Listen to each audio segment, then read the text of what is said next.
Welcome to Pallavi TV.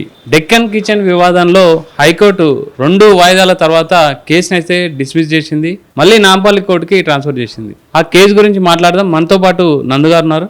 Hi sir. Hi. ఓవరాల్గా high court నుంచి మళ్ళీ నాంపల్లి కోర్టుకి వచ్చేసింది. అసలు ఏం సార్ ఇప్పుడు ఈ మొత్తం వివాదం ఏంది అంటే, మీరు ఒక ఫోన్ ట్యాపింగ్ విషయంలో కానీ, ఈ డెక్కన్ కిచెన్ విషయంలో కానీ, సో ఓవరాల్గా మీరు చాలా పాపులర్ అయిపోయారు. ఒక ఫామ్ హౌస్ విషయంలో కానీ ఒక సెలబ్రిటీలను నిందిస్తే మనం కూడా సెలబ్రిటీ కావచ్చు అనేసి ఈ కేసుని పోరాడుతున్నారా, లేకపోతే నిజంగా కూడా మీకు అన్యాయం జరిగిందా? ఒక విషయం రవి గారు, ఫస్ట్ మీరు ఏం చెప్పారంటే ఇది హైకోర్టు నుంచి నాంపల్లికి వచ్చిందని చెప్పారు. కాదు, నాంపల్లి నుంచే హైకోర్టుకి వెళ్ళింది. ఓకే. నాంపల్లిలో ఫస్ట్ కేసు కాగ్నిజెన్స్ తీసుకోవడం జరిగింది. 2022 నవంబర్లో మీకు డక్కన్ కిచెన్ విషయం అందరికి తెలిసిందే అండి. ఎన్నోసార్లు ఎన్నో ఇంటర్వ్యూలో చాలాసార్లు చెప్పడం జరిగింది. 2022 నవంబర్లో ఫామ్ హౌస్ ఎమ్మెల్యే కొనుగోలు కేసు జరిగినప్పుడు అందులో నేను లేని సమయంలో నా హోటల్ని అప్పుడు ఉన్న గత ప్రభుత్వంలో ఉన్న పెద్దవాళ్ళు నేనేదో అప్రూవ్గా మారాలని బీజేపీ గవర్నమెంట్కి అగెనిస్ట్గా నాకు అక్కడ సెంట్రల్ నాయకులు ఇరికిద్దామనే ప్రయత్నంలో నన్ను అప్రూవ్గా మారమన్నారు. సరే, ఓకే, అది నేను ఉన్న విషయం చెప్తానని చెప్పాను.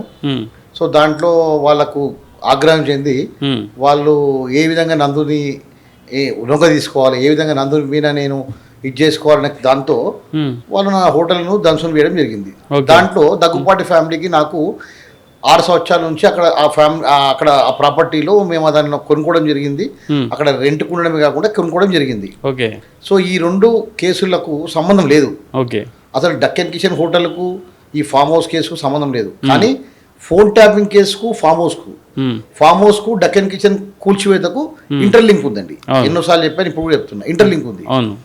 సో అప్పుడు ఈ దగ్గుబాటి ఫ్యామిలీ వెళ్ళి వాళ్ళతో కలవడము, తర్వాత వాళ్లకు లేని విధంగా సమాచారం అందియడం అప్పుడున్న గవర్నమెంట్లో, వాళ్ళు నా మీద ఆగ్రహంగా ఉండడము, తర్వాత వాళ్ళు అప్పుడు సరే గవర్నమెంట్లో ఉన్నారు కాబట్టి నా హోటల్ని ధ్వంసం చేయమని చెప్పి అప్పుడున్న జిహెచ్ఎంసీ కమిషనర్ లోకేష్ కుమార్కు, అప్పుడు హైదరాబాద్ కమిషనర్ గారికి, తర్వాత మరలా టాస్క్ ఫోర్స్లో ఉన్న రాధాకిషన్ రావు గారు, వీళ్ళందరూ కలిసి సరే ఇంకా నందు గవర్నమెంట్ అప్రూవ్గా మారతలేడు కాబట్టి తెలంగాణలో ఈయన ఉండనియొద్దు, ఈయన భూస్థాపితం చేయాలి, లేకుంటే భయాందోళన చేసి ఏదో విధంగా అంటే వాళ్ళ ముందర చాలా కామన్ మ్యాన్, మీరు ఎందుకు వాళ్ళకు ఆపోజిట్గా అంత వెళ్ళడం? అంటే వాళ్ళతో పాటు వాళ్ళకి సఖ్యతగా ఉండొచ్చు కదా, ఎందుకు వాళ్ళకి ఆపోజిషన్ చేశారు మీరు? ఎవరికి అండి, ఎవరికి ఆపోజిషన్ చేశారు? సెలబ్రిటీ. ఇప్పుడు దగ్గుపాటి ఫ్యామిలీ అంటే సమాజంలో ఒక పేరు ఉంది. ఇప్పుడు మీరు అన్నట్టు అధికారంలో ఉన్న పార్టీ బీఆర్ఎస్ అంటే కూడా అప్పుడు మంచి వాళ్ళు పెద్దవాళ్ళు, వాళ్ళతో పాటు ఎందుకు కొట్లాడడం? నాకు అత్యధికంగా ఫ్రెండ్స్ ఉన్నది టీఆర్ఎస్లోనే అండి. వాళ్ళతో నాకేం వైరం లేదు. సో వాళ్ళు అక్కడ నేను అనుకోని పరిస్థితుల్లో ఆ స్వామీజీని నన్ను కలవడము, వాళ్ళు ఏదో నన్ను ఢిల్లీ తీసుకెళ్ళిపోవడము, అక్కడ ఏదో వేరే విషయంలో మాట్లాడుతున్నప్పుడు ఈ సరే మామూలుగా ఉంటారు కదండి. సరే, ఇక్కడ మీకు చాలా మంది తెలుసు కాబట్టి ఎవరుంటే పరిచయం చేయండి అని చెప్పారు తప్ప అక్కడ లేనిది క్రియేట్ చేసేది ఏంటంటే 100 కోట్ల రూపాయలు ఇస్తామన్న మొత్తం క్రియేట్ చేశారు. సో క్రియేట్ చేసుకొని వాళ్ళు ఏదో బెనిఫిట్ పొందడానికి నన్ను అనవసరంగా దీంట్లో ఒక ఒక ఒక ఏమంటారు వాడుకున్నారు. దీంట్లో ఈ కేసులో నన్ను ఒక కీలుబొమ్మగా వాడుకొని నన్ను అప్రూవ్గా మార్చి ఢిల్లీ మెడలో వచ్చి ఢిల్లీ వాడిని అరెస్ట్ చేద్దామనే కాన్సెప్ట్తో వాళ్ళు చేసిన ప్లానింగ్ ఇదంతా. సో అక్కడికి వెళ్తే అది ఫామ్ హౌస్ స్టోరీ చాలా పెద్దగా ఉందండి. మళ్ళీ ఒకసారి దాని గురించి మాట్లాడదాము. ఇప్పుడు మనం మాట్లాడుతుంటే దగ్గుబాటి ఫ్యామిలీ గురించి. దగ్గుబాటి ఫ్యామిలీ వాళ్ళు ఏం చేశారంటే ఇందులో నేను లేనప్పుడు డిస్మెంటల్ చేయడం జరిగింది. అప్పుడు అక్కడ వేరే అంటే ఇంకా నాతో పాటుగా ఇంకో ప్రమోద్ కుమార్ అనే వ్యక్తి అగ్రిమెంట్ చేసుకోవడం జరిగింది. ఆయన వెళ్ళి కంప్లైంట్ చేయడం జరిగింది కోర్టులో. డీజీపీ గారు కంప్లైంట్ ఇస్తే డీజీపీ గారు ఒప్పుకోకుంటే కోర్టులో కంప్లైంట్ ఇచ్చాడు. ఆయన కేసు సపరేట్గా రిజిస్టర్ చేశారు. తర్వాత నేను బయటకు వచ్చిన తర్వాత మరి నా హోటల్ మొత్తం ఇట్లా సండే రోజు అక్రమంగా పట్టపగలు మిట్ట మధ్యాహ్నము అందరి ముందు టాస్క్ ఫోర్స్ వాళ్ళు కూల్చడము, మన జిహెచ్ఎంసీ వాళ్ళు కూల్చడము, టాస్క్ ఫోర్స్ వాళ్ళు దాన్ని సపోర్ట్ చేసి ఈ దగ్గుబాటి ఫ్యామిలీ అందరు కొమ్మక్కు అయిపోయి మొత్తం హ్యాండ్ ఓవర్ చేసుకోవడం జరిగింది. హ్యాండ్ ఓవర్ చేసుకొని సరే అక్కడ నేను సుమారుగా 20 నుంచి 25 కోట్ల రూపాయలు గల ఒక హోటల్ నడుపుతున్నా. కింద పైన 3 ఫ్లోర్లలో 15,000 స్క్వేర్ ఫీట్ నుంచి 20,000 స్క్వేర్ ఫీట్ మధ్యలో నడుపుతున్నా. అక్కడ కిచెన్, క్రాకరీ, కట్టరీ, ఏసీలు, టీవీలు, ఫర్నిచరు, కంప్యూటర్స్ అన్నీ అండి. ఉమ్. ఇంట్రీస్ ఎంతో చేయించుకున్నాం, ఎంతో 5 సంవత్సరాలు 10 సంవత్సరాల నుంచి మేము కష్టపడి చేయించుకున్నాం. ఓకే. దాంట్లో 5 కోళ్ళు పెట్టిన తర్వాత ఉమ్. మీరు అంటారుగా ఇప్పుడు సెలబ్రిటీలు అని చెప్పి, సెలబ్రిటీలు అంటే మీనింగ్ ఏంటండి? అంటే సమాజంలో ఒక పేరు. సమాజంలో ఆదర్శంగా వీళ్ళని చూసి ఆదర్శంగా ఉండే వాళ్ళు సెలబ్రిటీలు అంటారు. అవును. కబ్జాలు చేసుకుంటూ ఉమ్. బౌన్సర్లతో పెట్టుకొని ఉమ్. బౌన్సర్లను పెట్టుకొని వేరే వాళ్ళ ఆస్తుల మీద అక్రమాలుగా ఆ రంగనాథ సొసైటీలో కూడా 40 ఎకరాలు కబ్జా పెట్టడము, ఇక్కడ కూడా సేమ్, అక్కడ కూడా సేమ్ ఇదండి. ఎవరు విక్టరీ వెంకటేష్ దగ్గుపాటి అంటారండి, సురేష్ బాబు, సురేష్ బాబు, వెంకటేష్ అంత ఫ్యామిలీ మొత్తం ఉంటారు. ఉమ్. అట్లా కబ్జాలు పెట్టే వాళ్ళని రాత్రి రాజకీయ పలుకుబడితో, బౌన్సర్ల పలుకుబడితో తెల్లి అక్రమంగా బీద వాళ్ళ ఆస్తులు గుంజుకునే వాళ్ళని సెలబ్రిటీలు అంటారండి. సెలబ్రిటీలు అంటే సమాజానికి ఆదర్శంగా ఉండే వాళ్ళు సెలబ్రిటీలు అంటారు. మరి వేరే సెలబ్రిటీలు ఎందుకు చేయట్లేదండి? సో వీళ్ళు ఒక సెలబ్రిటీల ముసుగులో వ్యాపారం చేస్తున్న వాళ్ళని చెప్పండి. ఓకే. సో అందరు సెలబ్రిటీలు అట్లా లేరు కదండి. ఇప్పుడు నాగార్జున గారు ఉన్నారు, చిరంజీవి గారు ఉన్నారు, వేరే వాళ్ళు ఉన్నారు కదా, చాలా మంది ఉన్నారు. వాళ్ళ వ్యాపారాలు వాళ్ళు చేసుకుంటున్నారు, వేరే వాళ్ళ కబ్జాలు చేయట్లేదు, వేరే వాళ్ళ ఆస్తులు ధ్వంసం చేయట్లేదు. అంటే ఏ విధంగా అయితే బయట చూడడానికి ఉంటారో అంత లేదండి. అంటే ఇంతవరకు దగ్గుపాటి ఫ్యామిలీ మీద అలిగేషన్ చేసిన వాళ్ళు ఎవరు లేరు, మీరే. సార్ మీకు తెలియదేమో, అక్కడ రంగనాథ సొసైటీలో 40 ఎకరాలు, ఇంకా రకరకాలుగా చాలా ఉన్నాయి. ఇంకా సినీ ఫీల్డ్ అయితే వాళ్ళ గురించి చాలా మంది చాలా విధాలుగా చెప్తారు. ఓకే, అది మన కన్సర్న్, ఎందుకంటే ఆ బిజినెస్ వాళ్ళది కాబట్టి మన కన్సర్న్ సంబంధం లేదు అది. కానీ సేమ్ నాదైతే హోటల్ ఏ విధంగా కూల్చేశారో జిహెచ్ఎంసీ ముసుగులో సండే రోజు టాస్క్ ఫోర్స్ ఆఫీసర్ పెట్టుకొని జిహెచ్ఎంసీ ముసుగులో సేమ్ అదే విధంగా రంగనాథ సొసైటీలో కూడా 40 ఎకరాలు అక్రమంగా ఆక్రమించారండి. ఓకే, ఇక్కడ కానామెట్లో 27 ఎకరాలు ఆక్రమించారు. ఇక్కడ కూడా యశోద ముందర పక్కనే 27 ఎకరాలు గవర్నమెంట్ భూమిని తీసుకున్నారు. సో ఇట్లాంటి ఇక్కడ అంటే సరే ఎవరు అగెనిస్ట్ లో ఎవరు ప్రైవేట్ వ్యక్తులు లేరు, గవర్నమెంట్ ల్యాండ్ కాబట్టి నడిచిపోయింది. కానీ అట్లా మాది కాదు కదండి. మేము అక్కడ 8 సంవత్సరాల నుంచి రెంట్కుంటున్నాం. అక్కడ మాకు అగ్రిమెంట్ ఉంది, కోర్టు ఆర్డర్లు ఉన్నాయి. ఒకటేంటంటే అండి, సెలబ్రిటీ అన్నప్పుడు కోర్టులని, న్యాయాలను, చట్టాలని గౌరవించాలి. అంతేగాని మేము 100 మంది బౌన్సర్లను తీసుకొస్తాం, అక్రమంగా మేము గుంజేసుకుంటాం, మనుషులను చంపే విషయం, ఇది సెలబ్రిటీల పద్ధతి కాదండి. సెలబ్రిటీలు అంటే ఆదర్శంగా ఉండాలని అంటున్నా. ఓకే, ఇప్పుడు అంటే అప్పుడు ఆ బీఆర్ఎస్ గవర్నమెంట్ మీకు మీకు సపోర్ట్ ఇవ్వలేదు, సురేష్ బాబు వాళ్ళ ఫ్యామిలీకి, వెంకటేష్కి సపోర్ట్ ఇచ్చారు.